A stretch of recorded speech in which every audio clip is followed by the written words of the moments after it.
Hi, I'm Nurul Nazihah. I will be reading Right to Education, written by Lakshmi Prasanna and illustrated by Helga Parekh, Henu, Ketan Raut, and others. So let's get started.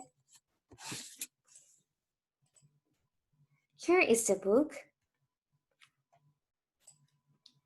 In Dayalbagh, a village near Agra, there lived a girl, Anaga. Anaga is a nice and very naughty girl. When Anaga turned 6, she went to a nearby city, Delhi.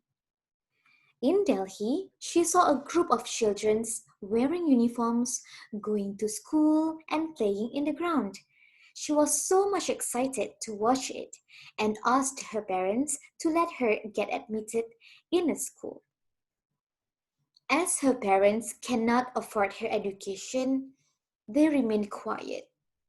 One day, the school principal saw Anaga staring at the children going to school.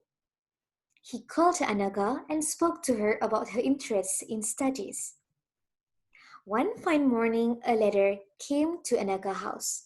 In that letter, school principal had stated her to join the school, and also that the government of India will pay her education fees till her degree. With this news, the whole family rejoiced. Anaga started going to school from the very next day. Right to education law of government now let one more girl chase her dreams. That's all. Reading is important as it opens our mind to a lot of things and helps us to think, feel, and be in other perspective. So enjoy reading. Bye.